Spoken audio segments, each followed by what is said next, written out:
नमस्कार, ये आकाशवाणी पटना है। अब आप सीमा सिंह से प्रादेशिक समाचार सुनिए। पहले मुख्य समाचार। राज्य सरकार ने प्रत्येक परिवार की एक महिला को रोजगार शुरू करने के लिए 10,000 रूपये से लेकर 2 लाख रूपये तक देने की घोषणा की। केंद्रीय गृह मंत्री अमित शाह और मुख्यमंत्री नीतीश कुमार ने दरभंगा में राहुल गांधी की वोटर अधिकार यात्रा के दौरान प्रधानमंत्री नरेंद्र मोदी के खिलाफ दिए गए आपत्तिजनक टिप्पणी की कड़ी आलोचना की। निर्वाचन आयोग ने SIR के तहत दावा आपत्ति के दौरान आवश्यक दस्तावेज जमा नहीं कराने वाले 3 लाख से अधिक मतदाताओं को नोटिस भेजा। और राजगीर में आज से पुरुष एशिया हॉकी कप प्रतियोगिता शुरू। भारत ने पहले मुकाबले में चीन को 4-3 से पराजित किया। अब समाचार विस्तार से। राज्य सरकार ने प्रत्येक परिवार की एक महिला को रोजगार शुरू करने के लिए 10,000 रूपये से लेकर 2 लाख रूपये तक देने की घोषणा की। इस आशय का फैसला आज राज्य मंत्रिमंडल की बैठक में लिया गया। मुख्य सचिव अमृत लाल मीणा ने बताया कि राज्य के प्रत्येक परिवार की एक महिला को अपनी पसंद का रोजगार शुरू करने के लिए वित्तीय सहायता दी जाएगी। इस योजना का मुख्य लक्ष्य यह है कि राज्य के सभी परिवारों की एक महिला को अपनी पसंद का रोजगार शुरू करने के लिए आर्थिक सहायता प्रदान की जाए। सितंबर 2025 से ही महिलाओं के बैंक खाते में राशि का हस्तांतरण प्रारंभ कर दिया जाए। महिलाओं द्वारा रोजगार शुरू करने के 6 माह के बाद आकलन करते हुए 2 लाख रूपये तक की अतिरिक्त सहायता आवश्यकता अनुसार उपलब्ध कराई जा सकेगी। इच्छुक महिलाओं से आवेदन प्राप्त करने की प्रक्रिया शीघ्र शुरू की जाएगी। मुख्यमंत्री नीतीश कुमार ने सोशल मीडिया पोस्ट पर कहा कि इस योजना के लागू होने से न केवल महिलाओं की स्थिति मजबूत होगी, बल्कि उन्हें राज्य के भीतर रोजगार के बेहतर अवसर मिलेंगे। उन्होंने कहा कि इस योजना से राज्य से पलायन रोकने में भी मदद मिलेगी। केंद्रीय गृह मंत्री अमित शाह ने दरभंगा में राहुल गांधी की वोटर अधिकार यात्रा के दौरान प्रधानमंत्री नरेंद्र मोदी की मां के लिए अपशब्द बोले जाने पर कड़ी आपत्ति जताई है।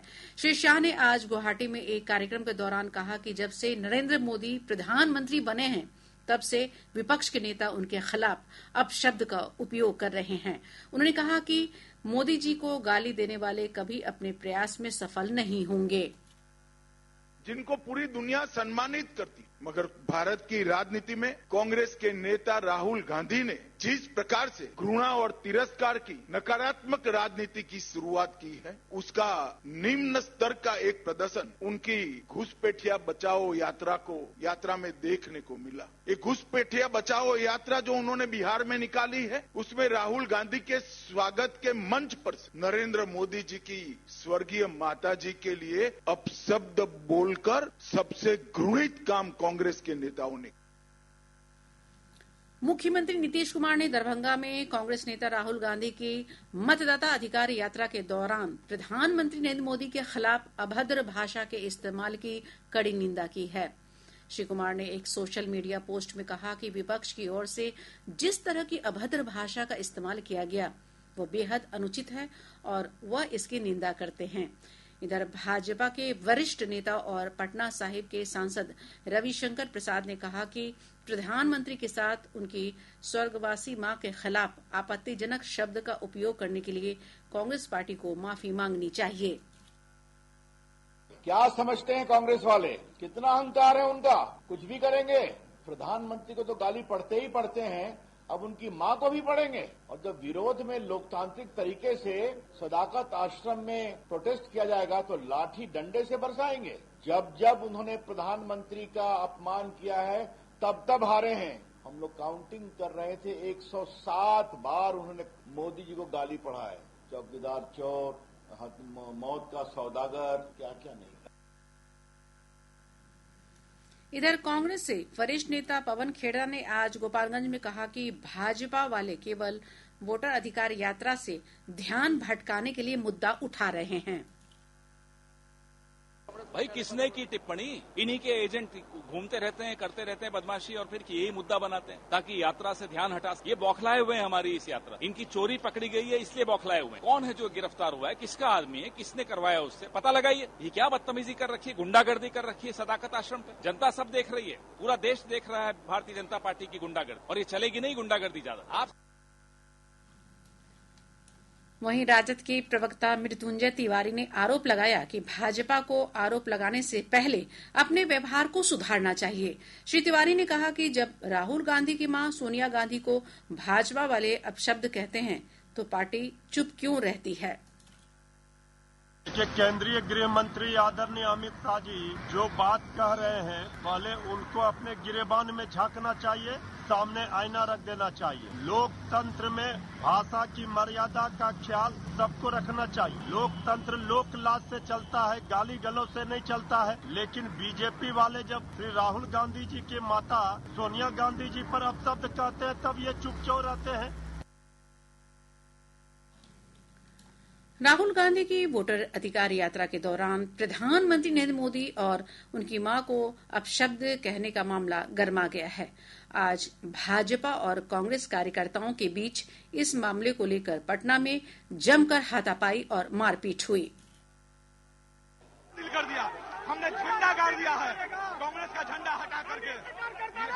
जब हम लोग यहाँ पर प्रदर्शन करने आए तो हम लोगों पर ईंट और पत्थर से जबरदस्त प्रहार किया। पथ निर्माण मंत्री और भाजपा नेता नितिन नवीन और दीघा के विधायक संजीव चौरसिया के नेतृत्व में बड़ी संख्या में कार्यकर्ताओं ने विरोध मार्च निकाला था।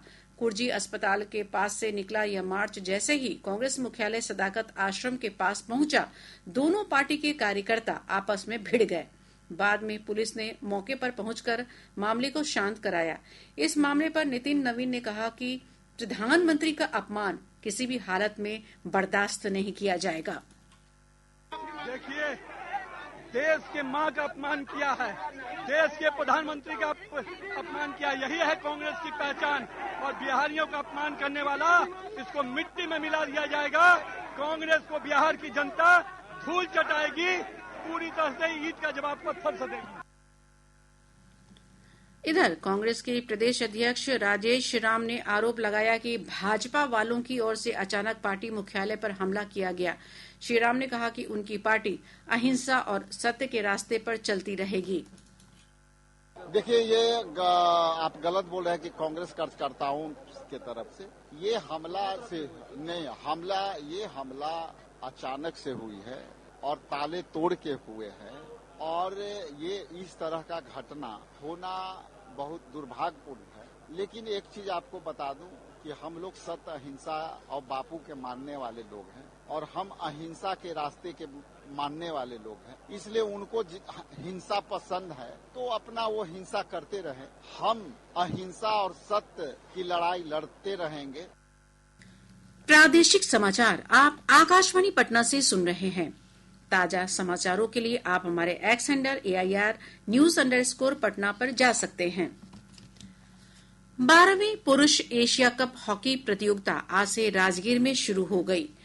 भारतीय हॉकी के महानतम खिलाड़ी मेजर ध्यानचंद के जन्म दिवस और राष्ट्रीय खेल दिवस के अवसर पर यह प्रतियोगिता आयोजित की गई है। मुख्यमंत्री नीतीश कुमार ने दोपहर बाद इस प्रतियोगिता का विधिवत उद्घाटन किया। विस्तृत ब्यौरे के साथ हमारे संवाददाता।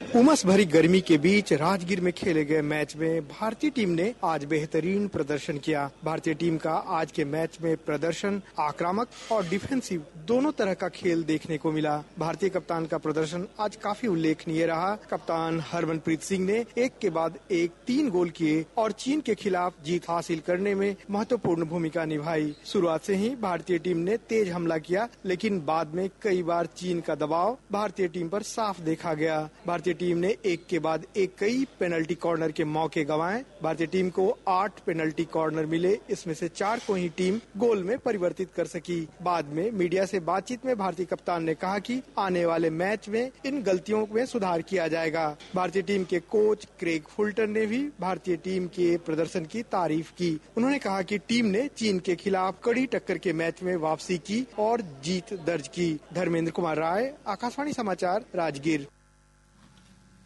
मैच जीतने के बाद भारतीय टीम के कप्तान हरमनप्रीत सिंह ने कहा कि इस प्रतियोगिता में कोई भी टीम कमजोर नहीं है। उन्होंने दावा किया, भारत इस टूर्नामेंट में अपना सर्वश्रेष्ठ प्रदर्शन करेगी। जो मैच रहा है आज का इतना इजी नहीं था। हमने बात भी की है और मैंने बोला भी था कि कोई भी टीम यहाँ पे इजी नहीं है और आई थिंक ये अच्छा लेसन मिला है हमें आज के मेक श्योर के जो आप कोई भी मैच खेलने आओ किसी भी टीम के साथ अच्छे से रेडी होकर आओ। बट ओवरऑल ठीक रहा सर क्योंकि विनिंग इम्पोर्टेंट है। प्रधानमंत्री नरेंद्र मोदी ने पुरुष हॉकी एशिया कप में भाग ले रही सभी टीमों, खिलाड़ियों, अधिकारियों और समर्थकों को शुभकामनाएं दी हैं। एक सोशल मीडिया पोस्ट में श्री मोदी ने कहा कि भारत और एशिया के लाखों लोगों के दिलों में हॉकी का विशेष स्थान रहा है। प्रधानमंत्री ने विश्वास व्यक्त किया कि यह टूर्नामेंट रोमांचक और यादगार पलों से भरपूर होगा जो खेल प्रेमियों की भावी पीढ़ी को प्रेरित करेगा। उन्होंने इस बात पर भी खुशी जताई कि बिहार पुरुष हॉकी एशिया कप की मेजबानी कर रहा है। श्री मोदी ने कहा कि हाल के दिनों में बिहार ने जीवंत खेल केंद्र के रूप में अपनी पहचान बनाई है और Khelo India youth games, Asia rugby championship, sepak takraw विश्व कप और महिला एशियाई चैंपियनशिप ट्रॉफी जैसे प्रमुख टूर्नामेंटों की मेजबानी की है। उन्होंने कहा कि यह निरंतर गति बिहार के बढ़ते बुनियादी ढांचे, जमीनी स्तर के उत्साह और विविध खेल विषयों में प्रतिभाओं को पोषित करने की प्रतिबद्धता को दर्शाती है। बिहार पुलिस मुख्यालय ने कहा है कि किसी भी आतंकी के भारत में आने के साक्ष्य नहीं मिले हैं। विधि व्यवस्था के एडीजी पंकज दराद ने आज कहा कि पहले खुफिया इनपुट मिली थी कि 3 आतंकी भारत में घुसने की कोशिश में हैं। उन्होंने कहा कि इसी इनपुट के आधार पर सभी जिलों को अलर्ट पर रहने को कहा गया था। इस बात की कहीं पुष्टि नहीं हुई कि ये लोग जेईएम के आतंकवादी जो संगठन है उसके मेंबर हैं या नहीं हैं, किंतु ये लोग उस नाम के ऐसे लोग नेपाल, दुबई से नेपाल आए थे और फिर उनका वो लोग फिर मलेशिया, उन लोगों को जाना था, वो लोग मलेशिया चले गए। भारत में एंटर करने का या भारत में आने की कोई साक्ष्य या किस तरह की कोई बात नहीं आई है प्रकाश में। राष्ट्रीय अन्वेषण अभिकरण एनआईए ने मुजफ्फरपुर में AK-47 राइफल और गोला बारूद जब्ती मामले में एक प्रमुख आरोपी मंजूर खान उर्फ बाबू भाई को गिरफ्तार किया है। आरोपी को नागालैंड से बिहार में AK-47 राइफलों सहित अत्याधुनिक हथियारों की तस्करी की साजिश रचने में कथित भूमिका के लिए गिरफ्तार किया गया है। निर्वाचन आयोग ने विशेष गहन पुनरीक्षण के तहत दावा आपत्ति के दौरान आवश्यक कागजात जमा नहीं कराने वाले 3 लाख से अधिक मतदाताओं को नोटिस भेजा है। इसमें सबसे अधिक किशनगंज, अररिया, सहरसा, मधुबनी, पूर्णिया, कटिहार और पश्चिम चंपारण जिले के मतदाता शामिल हैं। चुनाव आयोग से प्राप्त जानकारी के अनुसार इनमें कई लोग बांग्लादेश और नेपाल के हैं। आयोग ने कहा कि चिन्हित मतदाताओं को उनकी नागरिकता पहचान सुनिश्चित करने को कहा गया है। ऐसा नहीं करने पर उनके नाम मतदाता सूची से काट दिए जाएंगे। इधर आयोग ने मतदाता सूची तैयारी की समीक्षा के लिए भारतीय प्रशासनिक सेवा के 3 अधिकारियों नजमुल हौदा, अनुराधा पटनायक और भरत खेड़ा की पर्यवेक्षक के रूप में तैनाती की है। ये पर्यवेक्षक मतदाता सूची के प्रारूप प्रकाशन के बाद दावा आपत्ति की समीक्षा करेंगे। मौसम विभाग से प्राप्त जानकारी के अनुसार पिछले 24 घंटों के दौरान राज्य में मानसून की गतिविधियां कमजोर रही। राज्य के उत्तर पूर्व भाग के कुछ स्थानों में हल्की से मध्यम स्तर की वर्षा दर्ज की गई। विभाग ने अगले 24 घंटों के दौरान सिवान, सारण, गोपालगंज, पूर्वी और पश्चिमी चंपारण के अधिकांश स्थानों पर बारिश का पूर्वानुमान व्यक्त किया है। आकाशवाणी पटना के राजभाषा अनुभाग में कार्यरत सहायक निदेशक अनूप कुमार सिन्हा लगभग 37 वर्षों की सरकारी सेवा के बाद आज सेवानिवृत्त हो गए। इस अवसर पर उनके सम्मान में विदाई समारोह का आयोजन किया गया। आकाशवाणी केंद्र पटना के प्रमुख हेमंत डी सिड्डाम सहित वरिष्ठ अधिकारियों और सहकर्मियों ने उनके कार्यों की सराहना करते हुए उन्हें शुभकामनाएं दी। और अब अंत में मुख्य समाचार एक बार फिर। राज्य सरकार ने प्रत्येक परिवार की एक महिला को रोजगार शुरू करने के लिए 10,000 रूपये से लेकर 2 लाख रूपये तक देने की घोषणा की।